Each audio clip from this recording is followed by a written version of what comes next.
सोचिए जब हम सिरी या एलेक्सा से कुछ पूछते हैं या फिर चैट जीपीटी को कोई प्रॉम्प्ट देते हैं तो हम असल में क्या कर रहे होते हैं। सीधी सी बात है, हम एक टूल को निर्देश दे रहे हैं। हाँ, ये एक बहुत ही स्मार्ट टूल है, कोई शक नहीं।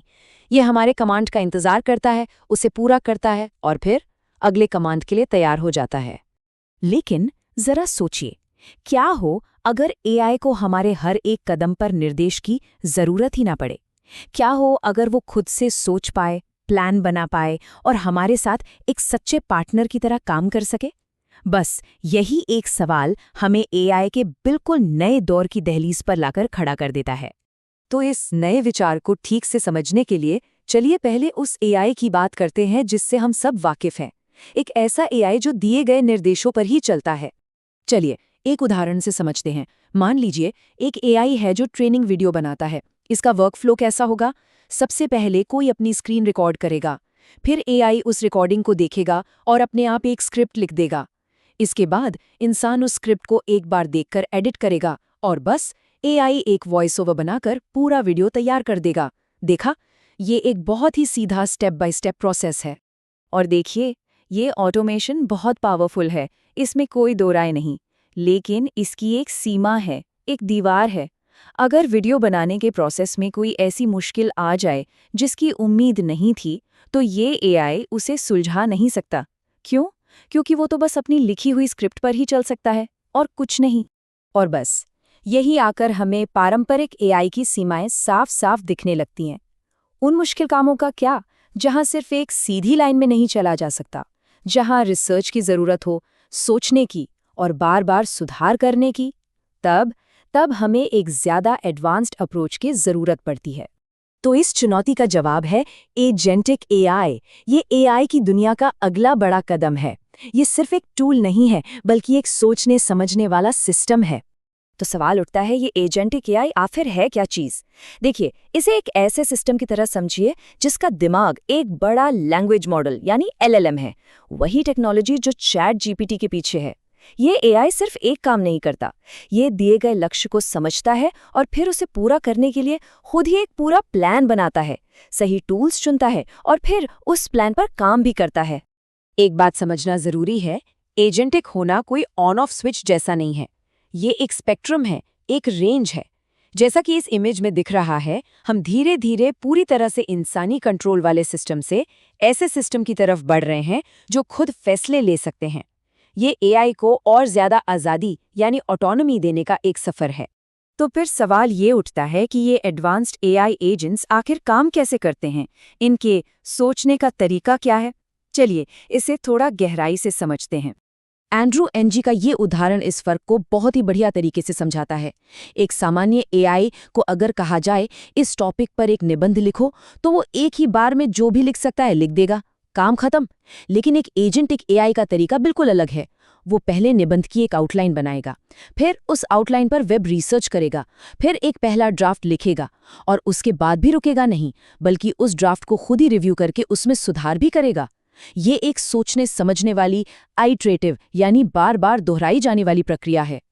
तो ये जो सोचने की प्रक्रिया है, ये कुछ खास क्षमताओं पर टिकी है, जैसे कि प्लानिंग यानी पहले से ही जरूरी कदमों के बारे में सोचना, फिर टूल कॉलिंग मतलब ये जानना कि कौन से टूल्स मौजूद है और उन्हें इस्तेमाल कैसे करना है, फिर आता है रिफ्लेक्शन यानी अपने ही काम को जांचना और बेहतर बनाना, और तो और इसमें मेमोरी भी होती है ताकि वो पिछली गलतियों से सीख सके और यहाँ तक कि दूसरे एआई एजेंट्स के साथ मिलकर भी काम कर सके। और ये सब सिर्फ किताबी बातें नहीं हैं, ये असल में काम करता है। ये चार्ट देखिए, ये दिखाता है कि कोडिंग जैसे मुश्किल कामों में एजेंटिक तरीकों से परफॉर्मेंस में कितना जबरदस्त सुधार होता है।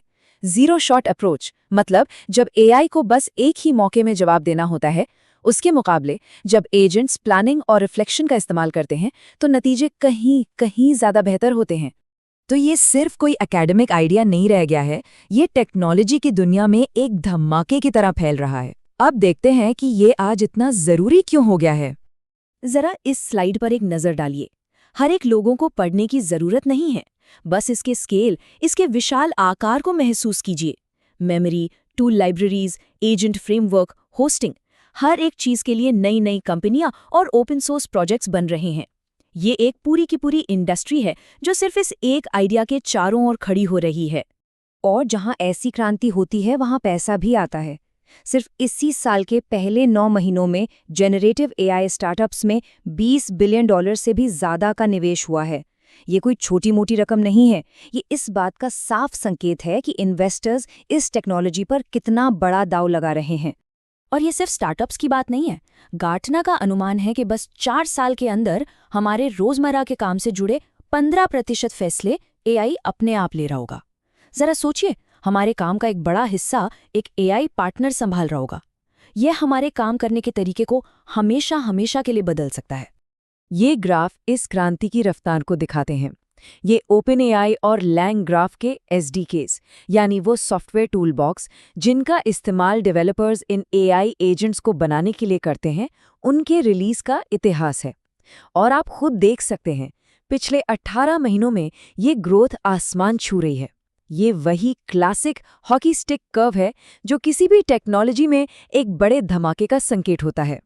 तो ये सब हमें एक बड़े सवाल पर ले आता है, इस टेक्नोलॉजिकल बदलाव का ऐतिहासिक महत्व क्या है और आने वाले कल के लिए इसके मायने क्या हैं? देखिए, इतिहास में हम ऐसे मोड़ पहले भी देख चुके हैं। 80 और 90 के दशक में सॉफ्टवेयर का बूम आया था, फिर इंटरनेट की क्रांति हुई और हर बार एक ही कहानी दोहराई गई। जो कंपनियां नई तकनीक को नहीं अपना पाईं, वो पीछे छूट गईं। आज इंटेलिजेंट एजेंट्स में महारत हासिल करना भी उतना ही जरूरी हो गया है। हाँ, ये सच है कि रास्ता अभी पूरी तरह साफ नहीं है। चुनौतियां अभी भी हैं। एक सर्वे बताता है कि सबसे बड़ी चिंता परफॉर्मेंस की क्वालिटी को लेकर है, करीब 41%। उसके बाद लागत और सेफ्टी की चिंताएं हैं। तो ये टेक्नोलॉजी पावरफुल तो है, लेकिन इसे और बेहतर और सुरक्षित बनाने पर काम अभी भी जोर शोर से जारी है। और यही इस पूरे बदलाव का निचोड़ है। इंटेलिजेंट एजेंट्स बनाना अब कोई साइड प्रोजेक्ट या हॉबी नहीं रहा। ये एआई की रेस में बने रहने के लिए कंपनियों की एक बुनियादी जरूरत बन गया है। जो कंपनियां इस पर फोकस करने के लिए खास टीमें नहीं बनाएंगी, वो शायद इस दौड़ में बहुत पीछे रह जाएंगी। तो हम एक नए दौर की दहलीज पर खड़े हैं। एक ऐसा दौर जहां एआई सिर्फ एक निर्देश मानने वाला टूल नहीं, बल्कि एक सोचने वाला सहयोगी, एक रणनीतिकार, एक पार्टनर है। ये बदलाव हमारे काम करने से लेकर हमारे सोचने तक सब कुछ बदलने की ताकत रखता है। तो आखिरी सवाल यही है कि हम इस नई पार्टनरशिप के साथ क्या बनाएंगे, क्या नया रचेंगे?